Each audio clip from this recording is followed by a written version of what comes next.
All right, we're going to call the meeting to order just a tad bit early. We'll start with flag salute. I pledge allegiance to the flag of the United States of America and to the republic for which it stands, one nation under God, indivisible, with liberty and justice for all. Thank you. All right, so I need a motion to approve the agenda. So moved. And any discussion with regards to agenda, any changes? No. Okay, all those in favor of approving the agenda signify by saying aye. Aye. Those opposed? All right. Public comments on agenda items. You have 3 minutes. Nope. All right. All right. Board member comments. We're going to change it up. We'll start from my left today with Art. You have anything to? Not a whole lot to bring up. The only thing I'm going to mention is, since I've started to leave this thing here, I just realized that louder, yes. Since I have to leave this thing here, this computer here, I'm not learning how to use my fingers, so I'm stuck. And I forgot to bring a mouse, but I'll figure that out. Also, is that at the Girl Scout camp I live and work at, the Girl Scouts are done. I have now a different group that will go through the rest of the summer till the end of Labor Day, and they are using up the entire bandwidth. So trying to get the computer to load and show me the documents. I spent 1 hour and I was able to see 2 documents. That's it. Wow. The third one never did finish loading before I gave up. 1997 calls. They want their modem back. Yeah. Anyway, so that's been difficult. Otherwise, that's not been doing anything except talking to people globally about education. Well, I was fortunate to make use of the services of our excellent tech people because I wasn't getting any email, and they got me unclogged, and I have a new password, and I'm not going to tell any of you what it is. Just living through these times reminds me of the importance of education for civics. Thank you. I really don't have much. I would like to recognize, he has since moved on, Jeremy Hicks moved on from the North Mason Regional Fire Authority, took a position over in Mercer Island, and I think it'd be nice if we did a letter of just appreciation. He's done a lot of work with us at the school, especially with disaster planning and you know, campus security and stuff like that. If we could get a letter drafted from the board and sent to him, just Sure. letter of appreciation. Yeah, we'll work It's on a that big, tomorrow. that's a big loss to the community and what he does. So, Do they know who's taking over? as far as I know, no. So haven't heard. So that's all I have. Well, all I know is there's a whole bunch of kids that are really excited about school starting again that we see all over town. They had the Fill the Bus down at the Rotary Day down at the park, and they were able to gather, I think, a little over $450 and some other school items as well. And they will be down at QFC on August 24th with the bus for all of you who want to go throw whatever you want into it. Awesome. Well, I have been noticing some Facebook posts about different people collecting stuff at their businesses and whatever, and donating backpacks or getting ready for the Fill the Bus. So, thank you to them. And Sandhill PTA has been working really hard at getting out the yearbook that had been laid up a little bit, and they have treated everybody so respectful. Even when you get on and ask a question, and then somebody's like, "I didn't get this," and whatever, and they're just so nice about it. And we got ours finally, and we were super happy about it. And amazing, they put that together. It was an individual that started that, and it's an amazing book, all color and beautiful. So this is our second year of getting it, so we're looking forward to that. And I think that's it. Awesome. All right, moving to the consent agenda. Is there anything I'd approve? I would take accept a motion to approve the consent agenda as presented, unless modified. Mr. Chairman, I move that we accept the consent agenda. Oh, it's modified. or modified as being. Do you have? Or- However, I believe that we should accept the consent agenda before us. Okay. Any discussion? Yes. Go ahead. If you could, Dan, if you could explain to us, at least to me, if not everyone else, a couple of documents I did get into. I was just very curious. The ProCare Therapy Services Agreement, the Therapia Nurse Staffing Agreement, companies that come from Florida. What's that Well, all the about? staffing companies are nationwide, and then they recruit people in your area for positions that districts can't staff, things like nurses, OT, PTs, those kinds of things. It's very hard to find people who will apply for those jobs in school districts now, but they are, so we contract with them to find the people and provide the services, so that's what those are. Okay, With I was the just medical curious. industry, travel nursing is actually a pretty lucrative gig for nurses who enjoy kind of that freedom to move around. So that was a. Yeah. That's not surprising that that's No. the way we have to go. Hospitals are having to use those same companies to staff up their hospitals. And then another question, not sure it's really a question. I was looking at the teacher out of endorsement form or whatever things that we Mhm. had. One of them for Mr. O'Brien states which subject he's going to teach. The other ones just say everything that they teach would be out of subject for these other people. Right, and those people, each of those three actually, I think, work at Taylor, and so they teach almost everything, and so they're out of endorsement for a lot of it because, you know, they're supporting our students who are working in the online program, so they're serving in a supportive tutoring teacher role, but it's almost impossible unless you're like Pam White. And even she, or is that Pam or David? Pam. Pam. Yeah, even Pam, you know, she's got the English language arts endorsement. So anything else she teaches, she's out of endorsement for. And because she's the teacher supporting kids in our HomeLink program, she's going to be teaching things she's out of endorsement for. Okay. And that is the same. The other two people are new teachers, and they're working on, they have single area endorsements, but they are teaching at James Taylor, so they are providing support to students in potentially classes other than those in which they currently have endorsements. You know, since we're well beyond the days like, in fact, we have very few teachers left who have the old I can teach anything K-12 endorsement. So. Is there an alternative education endorsement? Not to say I can teach everything in an alternative engagement. Okay. You would have to have, Those specialties still? Mhm. Okay. yeah. Well, thanks for that. Sure. I just wasn't clear. I knew about Pam White's Yeah. where she worked, but I didn't make that connection that they would be teaching. That's why it didn't say. Yeah. So that's why I asked. Okay. I have no other questions or comments to bring up. Okay. Any other? Okay. I'll accept a motion to accept the consent agenda, or we already have a motion. Right. I apologize. All those in favor of accepting the consent agenda signify by saying aye. Aye. Those opposed?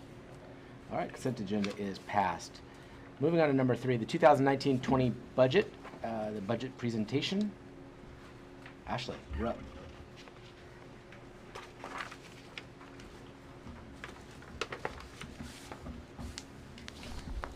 Okay, first off,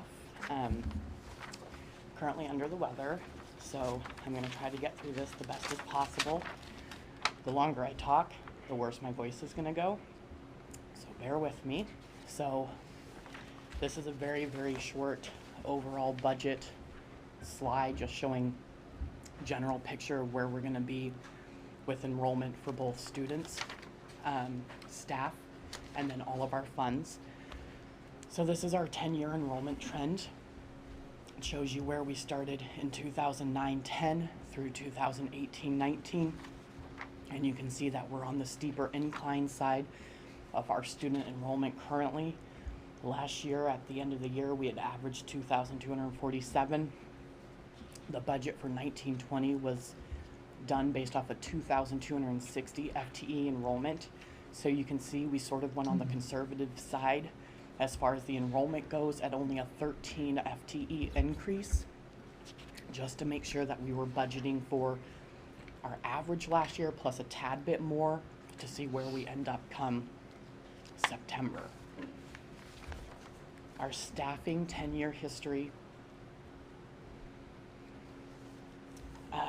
You don't see as steep of inclines as you see in the student enrollment, but if you look at total number of teachers from 2009 to 2010, 2009 we are at 142 as far as certificated staff. We're currently at 159.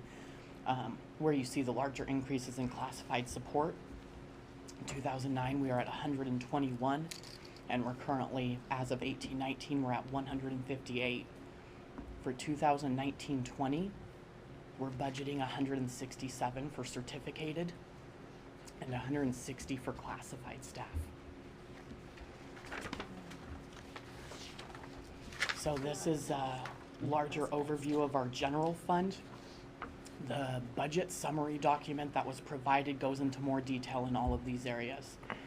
I'm estimating our beginning fund balance. We're going to start the year at around $2.2 million, so that would be where we would be starting September 1st.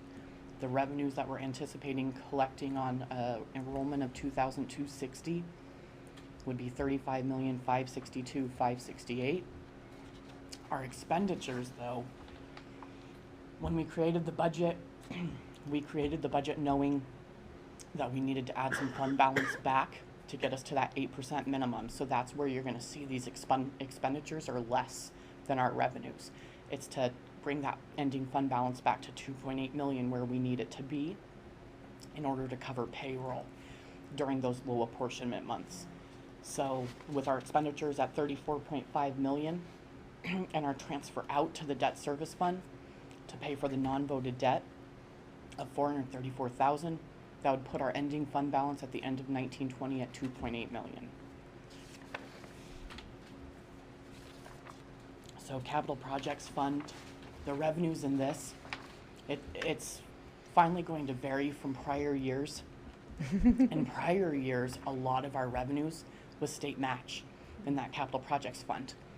We have now fully accepted all of our state match, and we will not be getting any more state match into that capital projects fund. So where we see the revenue coming in this year is from a transfer of state forest dollars from the debt service fund over to capital projects of $1 million, and then interest. Our expenditures, though, going into this next year, we're still finishing off the stadium project. We have the softball field project, which has just started. We have the Sandhill roof, which is part of that $1 million transfer expenditure that we're doing. We have the early kindergarten portable, which was just in the consent agenda as far as the actual cost for that. So that $1 million is going to cover both the portable and the Sandhill roof. So our beginning fund balance should be around 2.5 million. After you factor in the $1 million transfer, about 20,000 in interest, and 3.4 million in expenditures, because each year you hope you're going to finish all your projects. Whether or not we actually are able to is left to be seen. So we would expect to end the year with about $120,000 in that fund, which would be great because it means all of our projects are done. Debt service fund.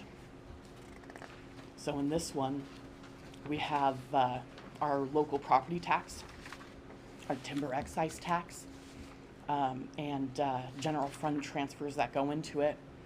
Our expenditures from this is going to be our principal interest for our voted and non-voted debt. And actually for this year, in addition to that, it's that $1 million transfer out into the capital projects fund. We're going to be starting the year at about $2.6 million. Our revenues into this fund are going to be about 2.6 million. 2.1 million of that is property tax collection. We have about 2.8 million in principal and interest payments on debt, but we had a really, really healthy debt service fund. So the goal this year is to sort of spend that down a little bit, roll back our property tax collection for the local community, collect less taxes to fill our debt service fund and sort of spend some of that balance. So that's what we're doing here. It would still leave us approximately $1 million in that fund at year end, and that's even after we've already transferred that $1 million out into capital projects to take care of those two other projects, the Sandhill roof and Right, I was gonna the portable. mention, that's what I thought I saw $1 million missing, but that's the $1 million you're talking about that we saw up above. Got it. Correct. Yep, exactly. So, And then Ashley worked really hard on that. We think it's really important that we show our community as we're going into a levy year that we are paying attention to their needs and being frugal with their contributions. So because it's possible to roll back that part of our collection, we want to do that and be very transparent about that because that does have an impact on the bottom line for people when they're paying their taxes. Bond collection, or is that the levy collection? it's the bond. Okay. So it's- we'll be reducing the rate of the bond that Yep. people are paying. That's Yep. good news. So we roll, so each November I certify those, and I certify one for our bond, and I certify one for our general fund local levy. So the bond is all based upon what the school district needs to be able to pay in full principal and interest. And there's a lot of give in that based upon the fact that you're continually collecting interest, and we get that state forest money in there. So that gives us that overage that allows us to roll back and use some of our current fund balance to help pay that down and then collect less from our local community members. What would be a non-binding guesstimate on how much that would be rolled back? 700,000. No, like at the rate. I'm sorry, the rate going from what rate to what? For, are you talking about Like rate per dollars per thousand? thousand. Yes, I'm sorry. Yes. We're, so non-binding. Non-binding If I'm guesstimates. totally going to guess, Yeah. you're looking at probably in the 30-cent range per thousand. Of Our a reduction. correct reduction. That's pretty significant. powerful. That's significant. So Yeah. that will be, the only place that will be reflected is if they know what their bond was before and they see their new tax. Exactly. So we have to really. We have to really get it sell out that there. when we're Yeah. talking about what we're asking Yeah. for. Because it's going to be listed on their property tax statement, but they have to be looking for it. Mhm. So what they're going to see is that their overall school tax obligations in the calendar year 2020 decreases. Okay. So this is a budget for basically 2 tax calendar years. Okay. Because I'm still rolled back in the 2019 October collection. So starting in April is when they're going to see that decrease to their property taxes that they're paying. Right. Okay. So, but we were able to do that and still keep $1 million in the fund, even with the transfer and everything else. So that's a solid place to end the year. Transportation, we're doing something a little bit different with our transportation vehicle fund here going into the future. As you've seen in the past 2 years, we don't really have a hefty transportation fund balance. And we're trying to change that. We had 2 small bus purchases that we had to make on the smaller buses. These buses you guys had already approved, and they're going to be delivered in September. So those will go into the fleet. Once those go into the fleet, we're holding off on bus purchasing for about 3 years to allow our money to grow and then do a larger bus purchase all at once. So we're getting about 4 into the fleet at a time. The reason being, we could turn around and we could purchase 1 bus at a time. Parts become obsolete for these. And so then if something does break, you're dealing with different parts for every single bus. And it's hard to keep them all in stock like that. Whereas if you buy a group and then just make sure that you're cycling it through and doing it on a continuous basis, you can stock up on the parts, and then if something breaks, you have a backup. That's one of the issues we're running into with our fleet right now as it gets older, is stuff is breaking and we don't have the parts. So it's more expensive. But Is this then, I assume this is a point for us to pay attention to on the legislative front? Oh, I'm going to talk about that later. Yeah, okay. yeah. So the $195,000 is going to cover the purchase of the 2 bus plus give us some capacity in case something happens, so we're not coming to you guys for a budget extension in transportation like we had to do this year when that small bus was totaled. One thing with that though, is that not a double-edged sword with the buying in bulk with the buses? Is, you know, something breaks on one bus, but if now we have 4 or 5 of a single model a year, start having issues with those. I mean, is it pay now, pay later? A little bit of both. When we have a group like that, Uh-huh. and we're dealing with them all failing at the exact same time, a lot of times that's a warranty or a factory issue that we can go back to the manufacturer Okay. and claim against. Whereas if it's one, we have no proof, and we're having to try to get information from other districts to see Okay. if they're dealing with the same problem. One of the other things that comes into play is the depreciation. You have a large set of buses then that come off the depreciation table at the same time. So that's why it's all about staggering it and doing it at regular intervals, not just doing 4 now and then 10 years later. Okay. So after we get these 2 small buses, our small bus fleet will be nearly, our small bus fleet is going to be fully on the depreciation schedule. So then it's about replacing the bigger buses, which of course are more expensive. Okay, ASB. So the budget for ASB is done by ASB. So at all the different buildings. So they tell me what they're planning on starting at and what their revenues and expenditures are going to be. So what they've told me for the coming year, they're expecting to have a beginning fund balance around $289,000, just under $290,000. They're expecting their revenues to be around $371,000. Their expenditures at $380,000 would leave them at a year-end fund balance of about $280,000. So that's your really high-level recap of the budget for 1920. Do you guys have any questions about that? No, the only question I have, Ashley, is you had to prepare a 4-year budget plan, right? Correct. So we don't have to see that? You guys, I do have it. It's in here. It's printed. Did you guys Okay. get a printed copy of it? It's Well, in the, It's on here. it's on the agenda. It's on the agenda. Oh, it's this one. Yeah. That's the oh, right. Okay. It's in a Forgive really me. weird format. Yeah. The state hasn't finalized their format yet for how they do the 4-year budget. Okay. So it prints like a run-on Word document. Yeah. So is it, in the agenda-wise, are we on 4-year? It's right under what you just It's said. under the public hearing, so yeah. Yeah. Okay, the- perfect. the So 4 we can go into the 4-year budget then if that's what you guys want to do at this point, if you don't have any I questions do about have 1 one year. more question. And I don't know if it's for you or for you, Dana. The capital projects fund with that ending fund balance at 120,000,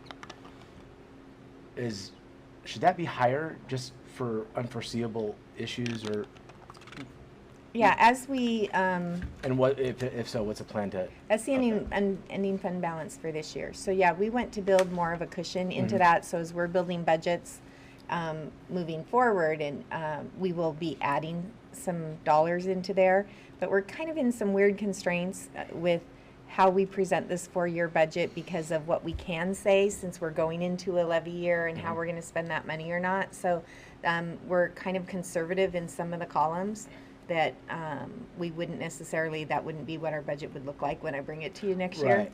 And so yeah, we do have to add some dollars to that, and we will look at doing that from our, moving things from our general fund to support some things appropriately as we move forward. Because we might, if we have 2 boilers break, that's going to take that much Right. money. So, we have to have some cushion. But we didn't build that beyond at this point because there's more things we have to take into account. The 4-year budget is really a skeleton, Okay. and it's not. Yeah. Yeah. You have to approve the skeleton, but we all know that we'll have to put a lot more Things will pieces in change, it yeah. for each of the years. Would you foresee I guess a move for us to change our board policies with ending fund balance to maybe make it detailed in that maybe our goal is 8% or maybe it's 7% with a cushion of 1 to be able to transfer money? I mean, That's based on the general fund balance. Uh-huh. There's some legal limitations regarding the capital projects fund. The capital projects fund needs to be funded through capital project levies. Oh, okay, so Or- that's not just something we can take So, excess so when we dollars. go out for a levy, then we Yep. can. Okay. Yep. The board can authorize a transfer Uh-huh. from general fund into capital projects, but the thing is you can also spend your general fund money on capital projects. You don't have to put it there. Oh, okay. There's lots of districts that, because they haven't ran any bonds, they don't have any money in their capital projects fund. They run with $0. Okay, so was this just created when we did the bond? Or I Yep. thought we've always had a Yeah. capital project. Always. Oh, You, yeah, we- you guys also had capital project levies here in this district in the Oh, past yeah, as that's well. right. And I Okay. know that because I'm collecting 30 cents a year in taxes that gets input into that fund based upon past due capital project levy taxes. Yeah, we did that levy, That was the 16? capital project levy, because we couldn't pass the bond at that Yep. time, Right. and we had Things stuff you needed to be needed to So done. that was the energy stuff and the wind. Yes, Okay, Yeah. okay. So the goal Sweet. in most districts every single year is to let's spend our capital projects levy, our capital projects fund down to nothing. Okay. You want it down because that shows that you're being a good steward of that public money and you're spending it on the voted purpose, on the purpose that they gave you Right. the money for. Okay. So, So I do have a comment, because you have to submit a 4-year uh-huh. budget, should we change our ending fund balance requirement or goal to reflect that it's over 4 years, an average of 8%? That would be helpful Okay. because as you'll be able to see, it's nearly impossible because the state, OSPI just sent out a memorandum about a month ago stating, FYI, if you don't have an approved levy in any year of your 4-year, you have 2 options. You can put $0, which we wouldn't be able to operate then, or you can only put up to the max of what your current levy is. Well, normally we're used to our levy increasing because property value increases, so I'm stagnant right now in 2, 3, and 4 because I only have 1 year left of this current levy, Yeah. so I don't have those increasing revenues, which means when you look at the detail of that 4-year levy, it starts to decline Mm-hmm. because it doesn't show that we're having an increase in levy. Mm-hmm. So it does create an issue when we're looking at a 4-year trend, but what does help is it shows the need for that levy. Yes. And what year, and you can see the year that our 2020 levy is up is the year that we start to decline. So it shows that Right. need for an increased levy in that year and forward. With that, do they allow the 1% growth and stuff to account for that? No, the state has said no, you get 0 or you can put what your approved levy is currently. Our approved levy is 4.6. And that's what you have in here. And that's why you see it's exactly the same Yeah, across the board. Okay. So Okay. it creates some budgeting issues because then we're not truly budgeting for what we are expecting to happen because we've been told you can't. So then I'm stagnant and So you don't want to offset it by lowering your expenses because then you've just thrown your entire budget. Right. So instead, you show a true picture of if this really was all the levy we were to get, this is where we would be 4 years from now. So, what's the wordage or what we would need Well, I to- guess we need to discuss changing that policy to reflect a 4-year average of the expected fund Or- balance. That or just kind of make it a two-parter? yeah, Because I think Your 1 year. keeping an annual goal of the 8%, but Uh-huh. also showing a 4-year average to reflect, because that policy was done before the new Correct. requirement of a 4-year budget Yes. cycle. Yeah. So just should, maybe as a second part, having a 4-year average as well. So perhaps we can add that, that policy to our planned study session to look at Okay. some policy adjustments. Okay. And then we can draft all the language then and then put it on the next month's Okay. agenda to Okay. make those adjustments official. Okay. yeah. Does that make sense then? Did that answer your question? Yeah, no, Okay, okay. I just wanted to make sure, did we need to do something right now, or can we? Yeah, the study session. Get it all, Yeah, yeah, we'll have so to that's have a great. good discussion about it. Yeah. So then it sounds like you guys have reviewed the 4-year budget. Do you guys want me to go into depth regarding any of it? Do you have any questions regarding what was presented, how we're trending, what's included? How much is it going to change by 2022? Who knows? So if it's going to be dramatic, I don't want to waste your time. No, and that's the thing, is we literally have, the 4-year budget I mean, I can put it out to you within an hour because it's all based upon what I know right now. The only thing that helped us this time over last year when I had to do the 4-year budget is the fact that we've settled with 3 of our bargaining units. So at least I know now going into the future for over 3 years what the raises will be. Yeah. So I can set the salary side and I know what that increase is. And then on the expense side, I know what our average increase is for utilities and paper costs and supplies, so I can set all of that. The revenues is where Right. it's a guessing game. Well, and as you change things and add things and move things around, you bring it to us Yeah. just as wonderfully as you always do, and inform us where we have no questions usually at the end. So, Yeah. Well, and you know, if you go back to the slide in Ashley's initial presentation that looked at our enrollment trends, you can see that our enrollments are increasing exponentially. So yes, although the average over the past 10 years Yeah. is about at 3% per year, that's increasing so much that it's A larger number. a Yes. larger number, and but we're not sure yet we have enough of a trend to be predictable at what that larger number is. So we're also budgeting very conservatively for student numbers at this point in time. Yeah, the risk school districts get into when they're budgeting enrollment, because your enrollment is what guides the rest of your budget. Is if they over budget or they anticipate too high, the state starts funding them in September at that higher amount, and then January they come back and take it all back. And that creates a huge amount of budget issues in the middle of the year, because now you don't even have enough to cover your monthly bills.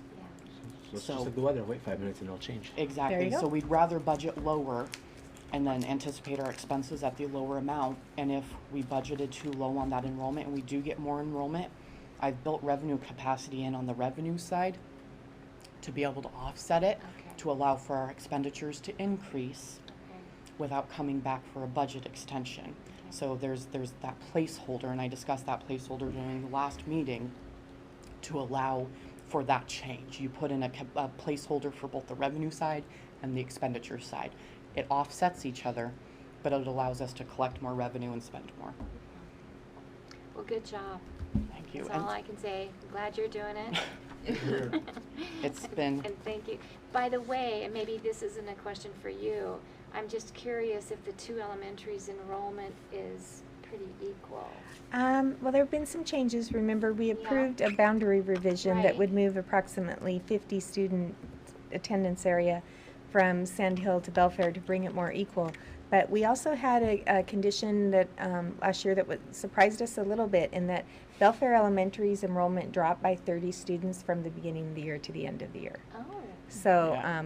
we're looking forward to seeing what the enrollment is at both elementary schools in a couple weeks. what we can say is that Sand Hill has more classroom space available Yeah. than what Belfair does. So at this point, it would be better if our enrollment is higher at Sand Hill and lower at Belfair Elementary. So, and the one thing that I did want to point out from the resolution that you guys are going to be approving or acting or looking to approve regarding the budget is the fact that I had to explicitly state in the resolution that this budget does include the $1 million transfer from debt service to capital projects, and that is of the state forester revenue. So that is a special caveat that had to be included in order for us to do that transfer. Okay. So if it does get approved, come September 1st, I'll be getting in touch with the treasurer and I'll be having them do that transfer so that money's available for the duration of the year. Okay. Cool. All right. Thank you very much. Okay. All right.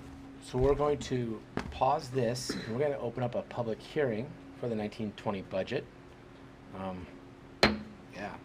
So if anyone would like to make a public comment with regards to our budget, this is the best time to do it. Yeah, I know. I think we share that comment. I think this is a good opportunity. I'm just gonna say we met with the superintendent today, Laura and I did, with regards to some rule changes that came through. I want to say last minute, changing the way we're getting our payouts from the state, and it completely. I mean, saying it throws a wrench in the process is saying it nicely. They're altering. The state is altering the way the chunks of which we get our money, which creates havoc for cash flow. So I'll have a, maybe, yeah, I'll just say it now. So,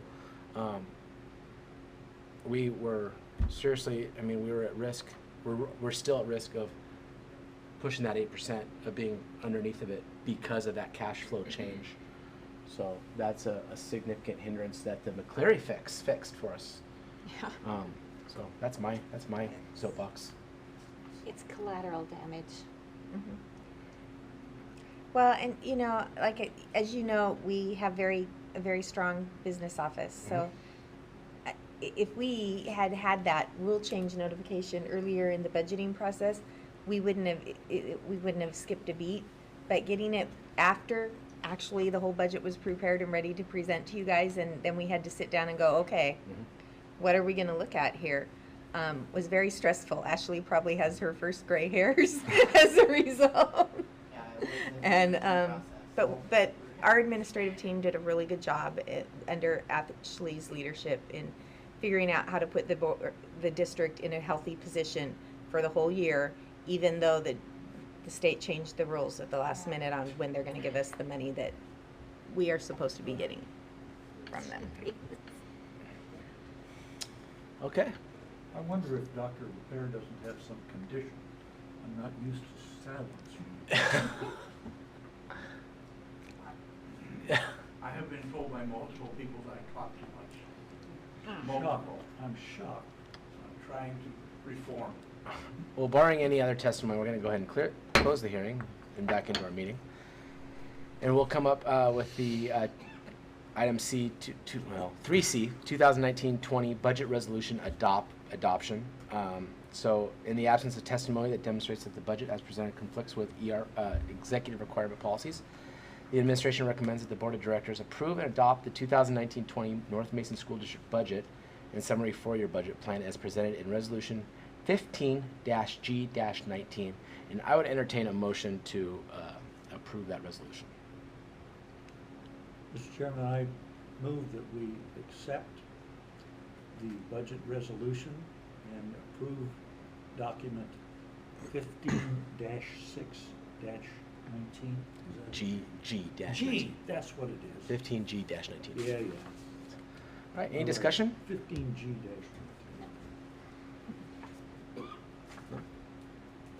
Very brief comment.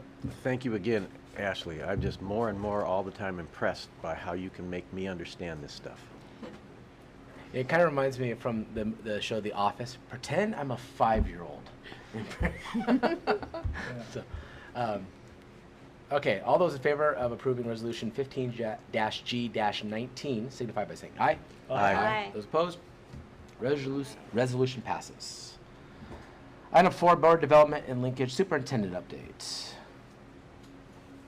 Should have just stayed up here. I know. Okay. So this is our July report. So we'll start with all of our other funds. Capital projects is currently just under 2.6 million. If you'll remember from the budget report, I'm estimating that the fund balance is going to be 2.6 million going into next year. Debt service is currently just over 2.6 million. The only thing we're going to have coming into that fund is going to be more interest collection in the month of August. ASB is currently at 378,000, and transportation vehicle fund is currently at 137,000 because we received that $80,000 check from the insurance company to pay for the small bus that was totaled, which we did take receipt of. And so we do have a very state-of-the-art new bus on our fleet, and it's going to be at Fill the Bus. So if you guys head out there, take a moment to check it out. It's actually really, really nice. I gotta take a look at it last week. So that's it for those funds. And then the second page is our enrollment, and it just shows where we were trending the entire year. I kept it in there for visual purposes. Wow. So our general fund slides. And that's still showing the decrease at Belfair? Yeah. Even with that decrease at Belfair, we still ended up Yeah. 27? above projected. Our enrollment. enrollment at Hawkins increased quite Most- a bit as mo- well, most so it significantly offset. across the district, yeah. Yeah. Okay, so our revenues for actual year-to-date for both total revenues, local and state, we're still trending above average. And that's due to that increased enrollment, higher than what we had anticipated. We had budgeted at 2,229, and with the average of 2,247, we saw increased revenues.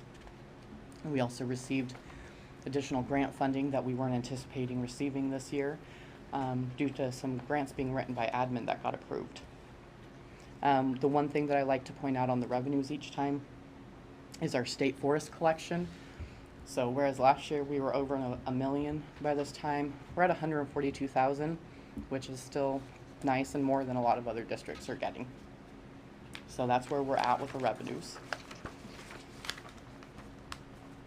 Our expenditures. So across the board on our expenditures, we're trending high as well. If you're trending high on revenues, you're going to expect to trend high on expenditures.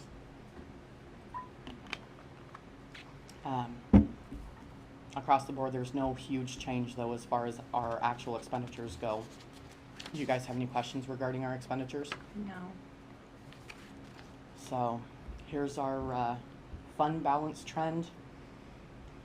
The blue line is current, but you can see that it's starting to trend back up. One of the things that I've been working on the last 2 days with my staff and some of the other program administrators is doing a fairly large grant claim. I'm up to about 300,000 in claims that I've sent out that will be paid out at the end of August. That 300,000 is for expenses that we've already incurred. So basically what that 300,000 does is it automatically adds back into fund balance. Okay, it's reimbursing us. That's going to get us up to over 2.1 million, and then based upon the fact that August is a higher collection month for apportionment, I do expect us to hit the 2.2 million by the end of August to get us our starting fund balance for next year. Next slide. So this goes into more details as far as where we're at with all of our local, state, federal revenues, as well as where we're spending the money as far as salaries go and benefits and supplies. So you can see based upon budget to actual, without paying out for the month of August at all, we're already over in both certificated employee salaries and classified. And that's due to both the off-cycle pay raises that classified had got and the certificated negotiation agreement that got approved at a higher rate than what we had budgeted for. The following page breaks it down into more detail as far as current year to date, your annual budget, and your year-to-date percent of the budget for both last year and this year. And it shows you where we're trending compared to where we were last year. Revenues-wise, across the board, for the most part, we're much higher as far as total percentage collected than where we were last year. And then your final page, that's a high-level financial forecast. And one of those pieces that I've been watching particularly closely is our federal general purpose revenue. It's the only red part on that top side. And I was trying to true up that balance and make sure that we were getting our final claim in, putting us in the black. We'll be black across all of our revenues by the end of this month. But total dollar value as far as what we're over in budget for those certificated and classified salaries and benefits are your first three line items in red under expenditures. And then you have the purchase services. A lot of that is our SPED services that we contract out for. Those contracts that Art had mentioned earlier, that's where all of that gets coded.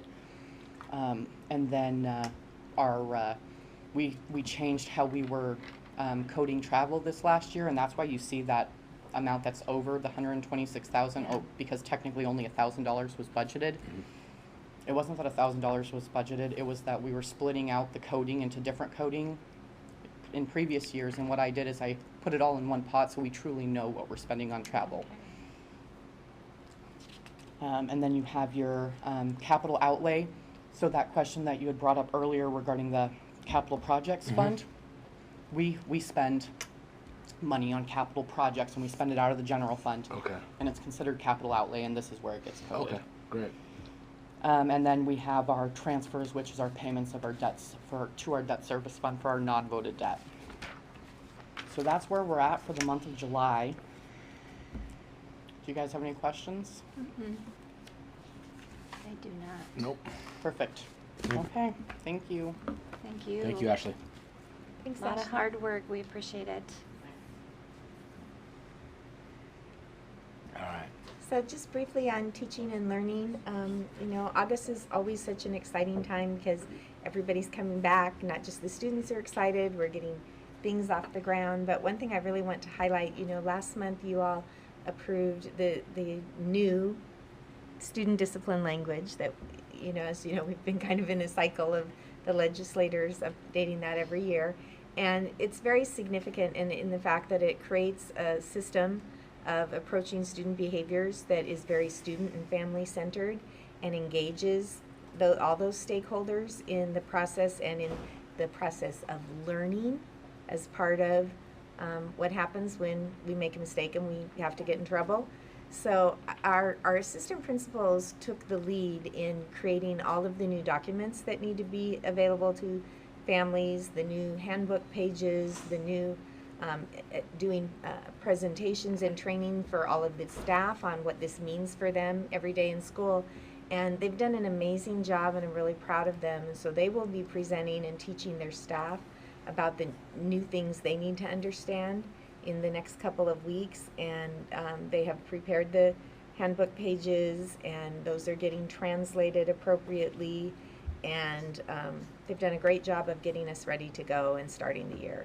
The other thing that they're doing is they found a way to streamline the process for as people are figuring out you have to record everything you do, right? And it goes into state reports. So they figured out a way to do that, and they're going to also be teaching staff how to use their Skyward gradebook to, instead of having to, if I send somebody to office and I write a report and it goes down there and then somebody in the office has to enter stuff and 4 or 5 people touch this paper to get this done, the teacher can take care of it right there.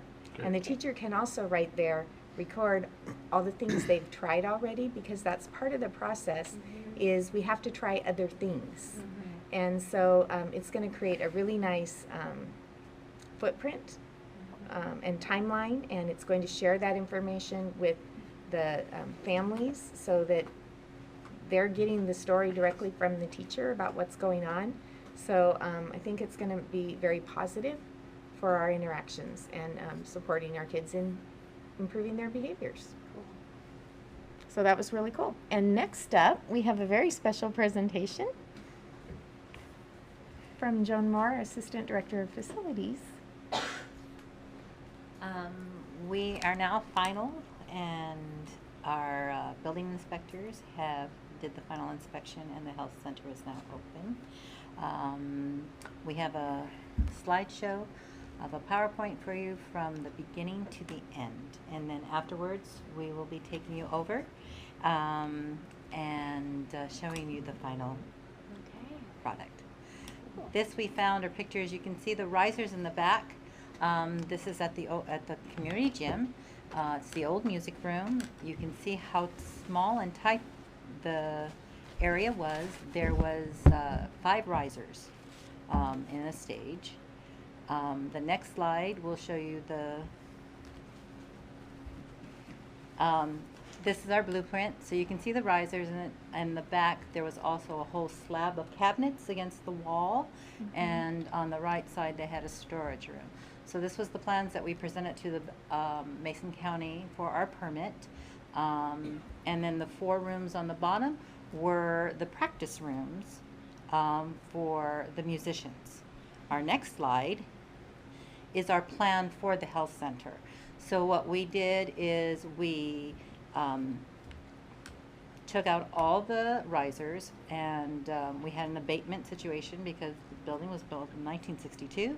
So we had to remove the risers and have an abatement come in to take the tiles out.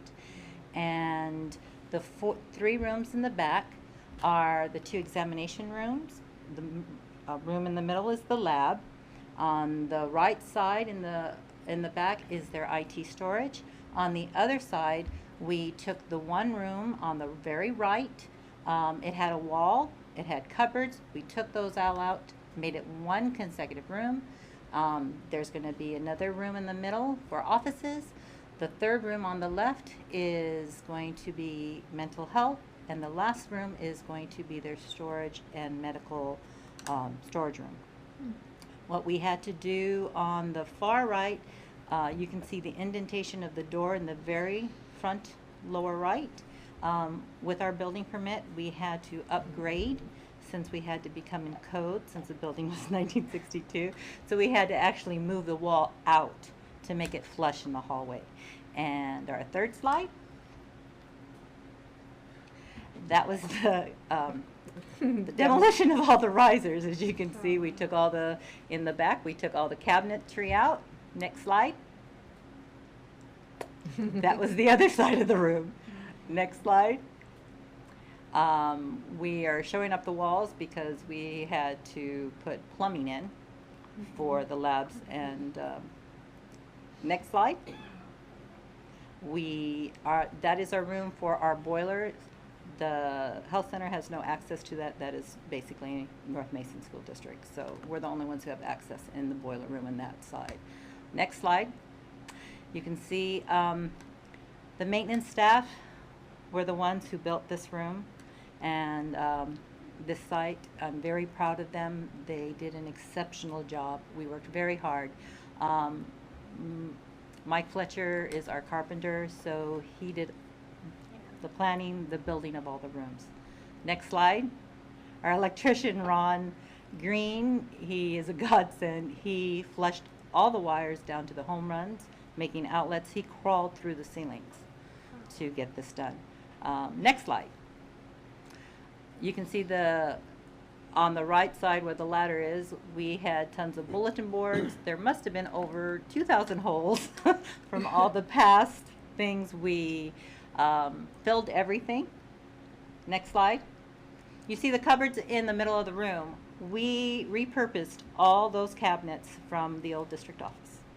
Everything I can surplus out of that building went into our health center to save us money. I was going to ask, it looked like there was maybe a couple of doors that looked like they may All have the been- doors that are there, except for the two examination Okay. rooms and the outer door to the entrance, all had to be up code firewall. Oh, okay. But all the doors were taken out, sanded, refilled with wood putty, and we did several layers of shellac, and then we waxed them so we can repurpose everything that we Awesome. used. That's great. Next slide. You can see that was one of the rooms we took everything out and what we had. You can see what we had to deal with. With the floors, we had to make it level again. The lovely artwork that was left by our band students. Next. And then as you can see, that was part of a riser and cubbies. But with our building up to code, we had to make an actual platform, stair platform, on both sides of the building. Next. And so we had a contractor come in and put carpet. We repurposed the carpet that we had. And so that saved us money as well. Next. As you can see, we raised the platforms from the bottom up and to meet code. Next. As you can see on the far end, that it looks like a piece of wood. Actually, that was all our wires that were going in, getting fished from all the ceilings, and for it to be aesthetically pleasing, Mike actually fabricated that. Oh. So we cool. can make sure it looked. So it looks just like all the Looks like- rest of the beams it looks in the like a room beam. when you go That's in. good. Yeah, it looks like it's Yeah. It was Kind of really good. Next.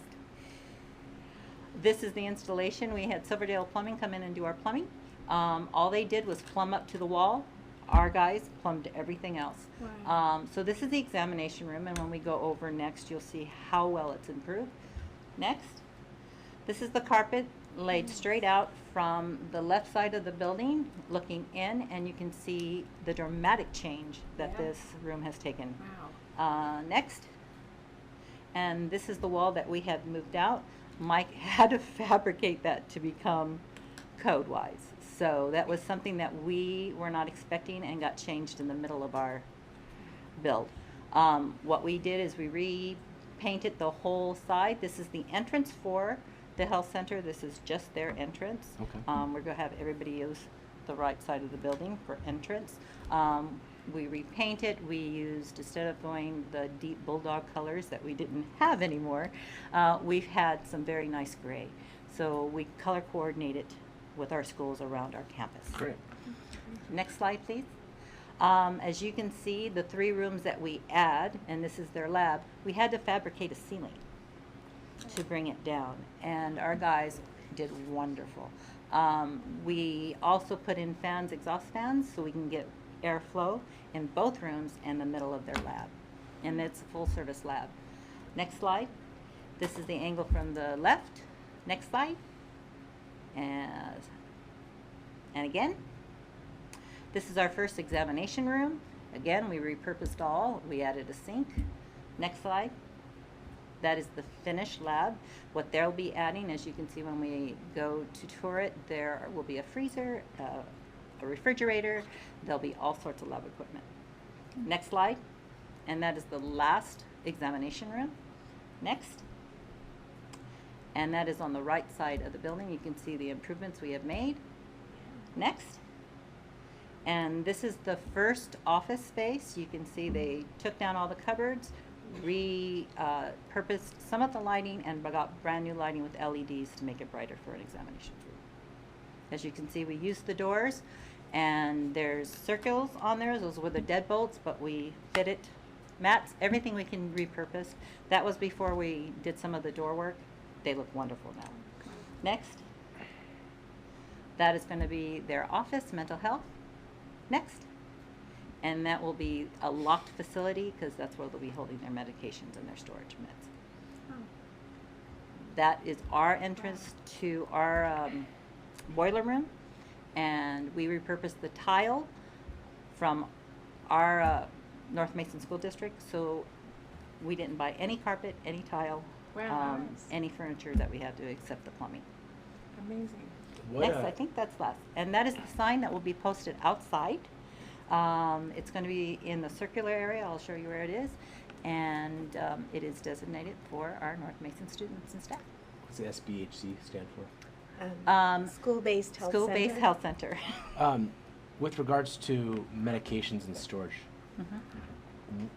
what level of medications are they going to be storing, and are they responsible for the security of that? They are responsible for the security. I met with them with the state Washington pharmacy, Department of Health? Pharmacy Oh, okay. inspector, and it is a double lock system. Okay. It's a lock on the outside, it's a double lock, and it's also a key lock. Okay. Some of the most So- controlled substances, though, won't be here because They they will have be their outside. clinic I right in didn't figure Belfair. that it would be, Yeah. but just I don't want it to be a target either. Mm-mm. No. No, and it's not known. They have lock boxes. They're very controlled. good. With them, and in source they have badges, our badges as well, and they will also have their ID badges. So Okay. it's very controlled. So, and the really neat thing is this is now going to provide that service to students and staff who need physical and mental health support during the school week. So we're really excited that they're going to do that. And then you'll remember I told you last month that they were averaging 16 mental health visits a day on the days they were here serving students. So we're going to average, we had 1 employee. We're going to average 5 employees to be able to serve our needs in that space. So we're very excited. And they hired one of our recent graduates as a family community outreach person, and she is a student who speaks English, Spanish, and Concaval, an ex-student. Awesome. So that's all very cool. That is. Wow. So what will the hours be? School hours. School hours. And they're closed then at the end of the school day. Not open during sports or anything like that.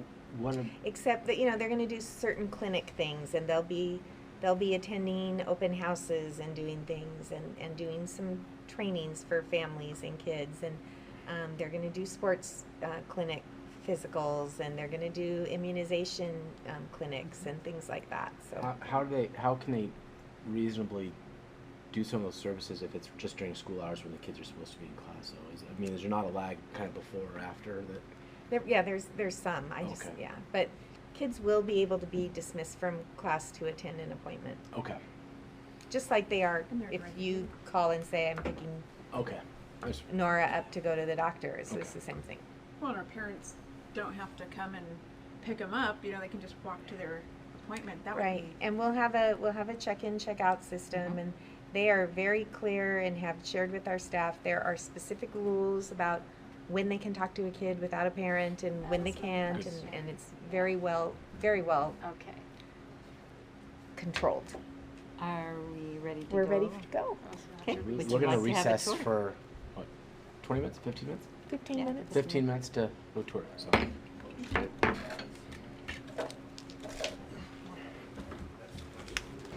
Bring us back into the meeting, and are there any questions or anything for Joan before she, No, great job. amazing. Here, here. Just I was mentioning and saying, there's a lock box on the outer door when you enter it. They only have one key, all their door have codes. Okay, So it's very secure. awesome. Thank you for taking Thank you us for over your there. oversight and your push. And Joan, the board would like to invite your team to a board meeting so they can thank them publicly. Okay. And Thank you have to make them come because they won't want to. By order of the school board. Yeah. Is that a thing? In our hot, sweaty room. Oh, well, it sounded good.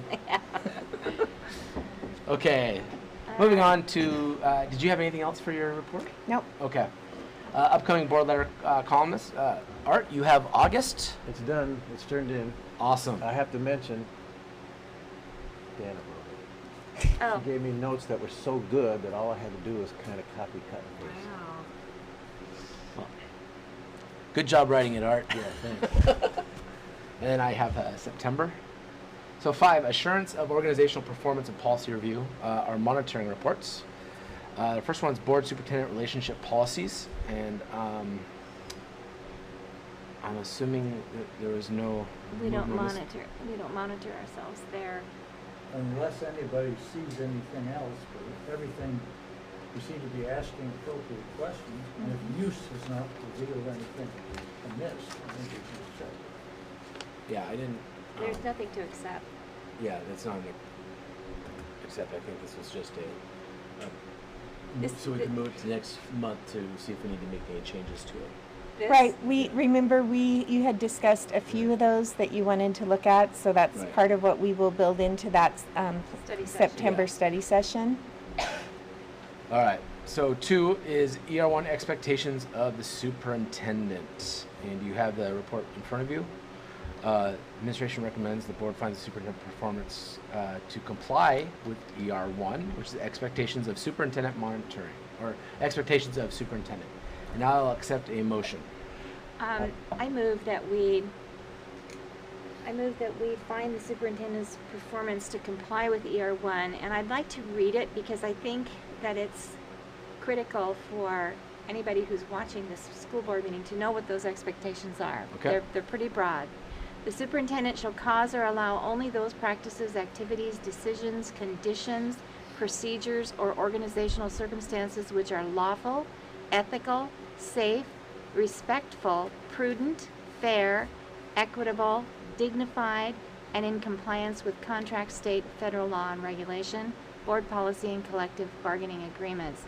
And our superintendent meets every single one Here, here. of that criteria. So, thank you, and you're doing a great job. And I made the motion, so I'm done. Okay. Any discussion? Hearing none, call for the question. All those in favor of, let me get the right terminology, so. Finding the superintendent's performance complying with ER1, signify by saying aye. Aye. Those opposed? All right. Number 3, ER3, treatment of parents, students, staff, and the public. And I'll entertain a motion. Mr. Chairman, I move that we find the superintendent compliant with our expectations of treatment of parents, students, staff, and the public. That's ER3, that's all 3 ER3s. All right. All discussion. This is always one of my favorite ones because people always, I'm confident that I can send people to you. And I always get a report, either to myself or I see it put out that the treatment, that they received great treatment and a fair, I guess, decision or whatever that they're doing. So, I get it. My comment is here. Okay. All right. All those in favor of finding the superintendent to be in compliance with ER3 signify by saying aye. Aye. Those opposed? All right. ER4, budget planning. And I will entertain another motion to find the superintendent in compliance. Mr. Chairman, I would like to move that the board find the superintendent's performance to comply with ER4. Okay. And discussion.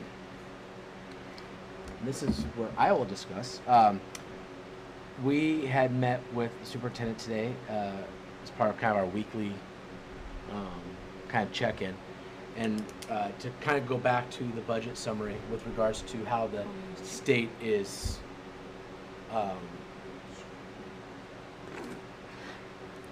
They're changing the apportionment calendar so that we're not getting the dollars when we expected to get them, and we didn't find that out until now. And so it has put a potential strain on cash flow, which resulted in us having to really take a look at our budget planning and make changes that we hadn't expected to make changes. And that combining that with the impact of the new school employees benefits board expenses and the other changes that came as a result of bargaining and the McCleary fixes have put us in a really tight budget place to start the year, but we've done some very effective planning to get there at the end of the year. But certainly, were the board to ask me things that you want to talk about to the legislators, I think one of them is that they need to be transparent about rulemaking, because to make that rule and not notify people until we're in the budget process puts districts at risk. And we were able to adjust, but I don't know that everybody is, and I think it's a problem. So with that said, kind of my I gotta pull up the response here. I feel that as kind of in an act of transparency and acknowledgement of this challenge, we need to have a record that this shows, to me, an adverse reaction to us having these rule changes, especially with regards, it puts our board policy of an 8% end fund balance in jeopardy. We were kind of given the talk today that we're going to be in the 7% until right before the board, and it looks like, oh, things changed again. So I'd like to sort of make a friendly amendment, is that we find this superintendent in compliance with the following exceptions, just to show that while she is compliant, that they're, due to factors outside of district's control, we were not compliant with this, or we were nearly not compliant. So finding the right wording to show an adverse reaction.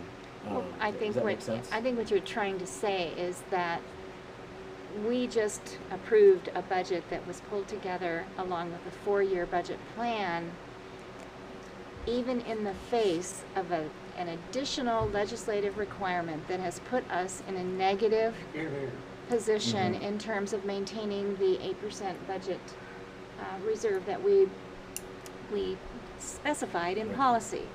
So I think we would like to say, for the record, that the legislature really threw a wrench in the works and has given us an even greater challenge in the next 4 years to bring our reserve back to the balance that it should be. I have no doubt that Ashley will do that.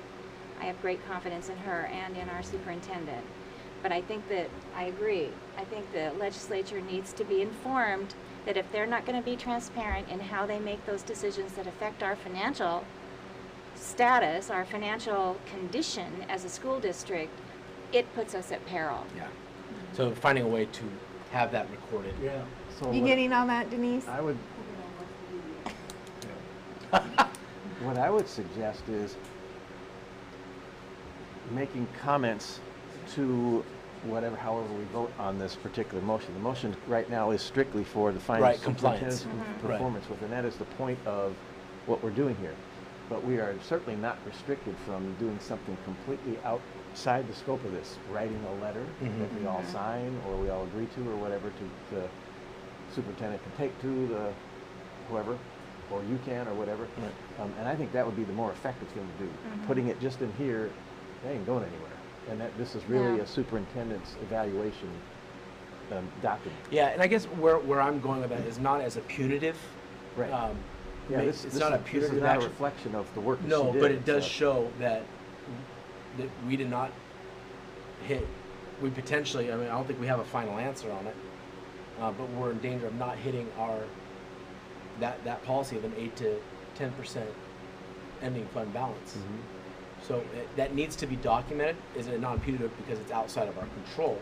And to me, that shows an adverse effect that we could take. Say, hey, by our budgeting processes, you've now hindered our superintendent from doing her job, which is now reflected in these. I mean, I understand it can become a slippery slope, but somehow I don't know a better way of showing adverse reaction. Well, I think we need to do that in the form of a letter, and I think you need to take it on as an issue Yeah. as the legislative rep. Okay. I think that's But, important. If we put it in here, it will be reflected as You think she it didn't becomes meet the mark. punitive? Okay. But also, And she that's, did meet the that's mark. not going to the state for any purposes. No, we They're not want, gonna see it. we We need want to make something our they see. voices known. That's why would this be a better plan? Why mess up the superintendent's evaluation? Why not just send a memorandum stating the same thing? This isn't a cause for legislation, is it? Well, Or isn't there's a resolution. Yeah. Maybe you have the WASD, and if they're pulling this on the whole state, this would be a good thing for a WASD resolution. well, I don't know if this necessarily falls into the discussion of this particular response. So I did have a comment regarding it that I was going to hold to the good of the order at the end, Okay. because I would like to stay on point with this, even though it's somewhat indirectly related, maybe more directly than indirectly. But I'm fine with that as long as the five of us agree that. They need to be notified. Yeah, this has to be. Norms. There has to be, in my opinion, something official that says, "Hey, this Yeah. did harm, potential harm to Yeah, us." I'd much prefer that. Okay. than Putting it on the. Well, and can I just add Yeah. that one of the criteria in this particular expectation is that any plans for the reduction without approval of the board of the unreserved and undesignated general fund balance for any fiscal year to a range between 8% and 10% of total expenditures. It's our expectation that she would give us that information And I did. prior to that happening, Yeah. which she did. Can I make just a quick comment on the state side? This, what has happened is sort of in line with what we saw with that situation where they all $120,000 back Yes. from us and told us the day before that, hey, tomorrow when you're supposed to be giving that money, you're going to be short $120,000. How do I plan for that? And so this is another one of those situations where they flip-flopped how we're going to get our funding virgin back from this at the end of the year, but our expenses occur All year long. Hypothetically, I mean, this is ultimately part of your evaluation here. So I want to do this in a way that's not a punitive action towards you, because it's not. But is there a would you prefer that way of us writing a letter versus that which you could take to your group saying, hey, because I'm I think sure that you're not the makes- only one in this boat. No, and No. I think that makes sense because like Ashley said, this is just like we got with the bus payment in June. This is the state deciding that they're going to use our money to fund other things. All right, this is big Yeah. time. So that We've done this before. we do need to stand up and say, you know, what's that old movie? We're not going to take this anymore. So- Yeah, right, That's right. Network. right. Well, I mean, we have a record of that. And Yeah. I think this is consistent with our legislative agenda and resolutions from time to time.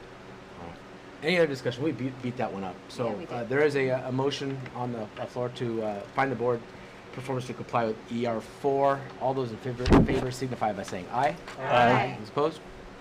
All right. So Paul- can we then, right now, direct Craig, you, to draft some sort of a letter that we can all sign and whatever? Well, Or is that Why a little don't later? Ashley and I provide some bullets to get Yes. started with? And then, Yes. And then he'll shoot. Maybe.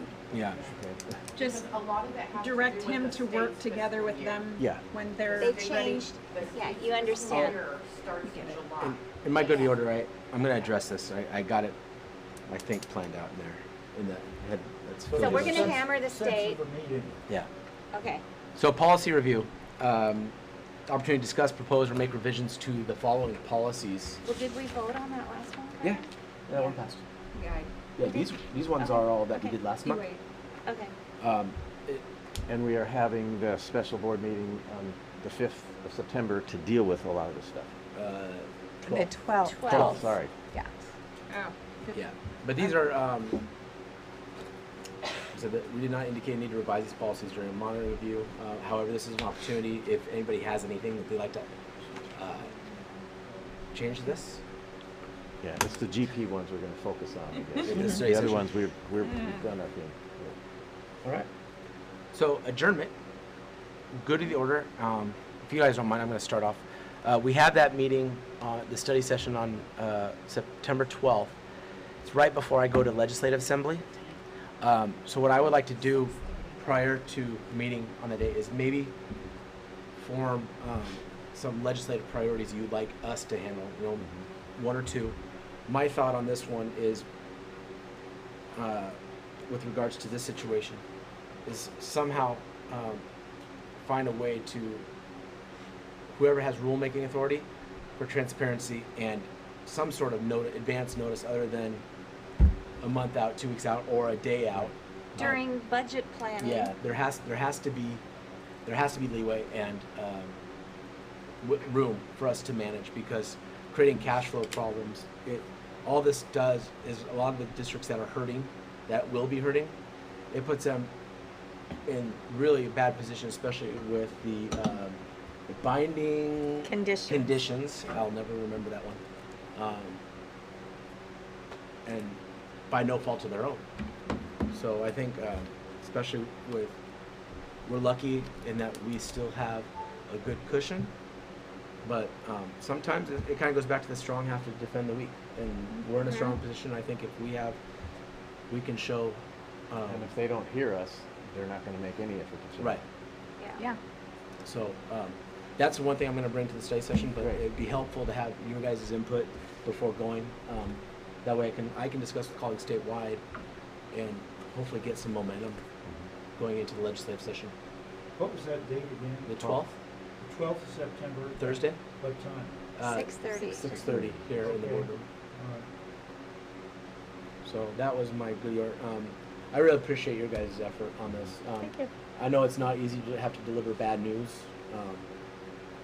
but it's got to be delivered, and we have to work through it. I mean, so I'm thankful that you guys have the wherewithal to make it work, keep us in a good position, because nothing else happens if we don't have that. Everything is for naught. So, I mean that health center over there doesn't happen if our house is not in order. So that's nothing here operates in a vacuum. So anyone else for the good of the order? Oh, for good of Yeah, I'm off my soapbox. I did have something that I left out before. We all know that it's important to the building office and keeping our understanding how things work. One important theme in education generally is diversity. I happened to make contact with a guy I knew in graduate school. He's exactly my age and is black. This was in 1968. I happened to teach him how to drive. And that was the key to success since. He has written a book, self-published. It's not an academic book. And it's called Negotiating a historically white university while black.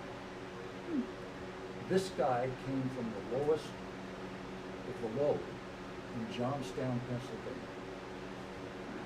To make it short, he established the Black Studies program on campus at the University of Pittsburgh. He became vice provost and was awarded Distinguished Service Professor by the university and retired the same year I did, 2005. So this book, it doesn't have to do with high schools, but it was such an eye-opener. I was there in 1968. I was there in, before we had the same curriculum. He didn't see anything wrong with it, or did I. And then we suddenly become, all we're studying is these white males. And then he pushes for the Black Studies program. I mean, it's like a series of Russian dolls that won't quit. And you just see structural racism with good intent all the way along, all the way from the highest levels of the university to the basic undergraduate classes. So I recommend it highly. Jack L. Daniel, negotiating the historically black university, historically white university while being black. It to me was a great eye-opener. And I'm not even mentioning it. That's unfortunate. You have anything, Art? No, I don't. Nora? Nope. Leanna? I'm good. Okay. Leanna, you have our board self-assessment this evening. All right. Well, with the lack of a group of people, and I think the people that are here understand what we've done in the past, I am where we rate the board's meeting behavior, that I'm going to rate it as satisfactory. And at our governance principle review, were the principles followed? Yes. And the only one we don't do most of the time, we NA the writing the additional policies, and we haven't done that. And so I did yes to all of those except for that, and overall we were satisfactory tonight. Great. All right, our next school board meeting will be held here September 19th, 2019 at 6:30 p.m. Although we are doing a study session the Thursday prior on the 12th at 6:30 to discuss some of our general governing policies. And with that said, I'll entertain a motion to adjourn. Actually, I don't need a motion. We'll just adjourn. There we go. Boom. Boom. Thank you, Craig. Yeah. Thanks. What? Good job.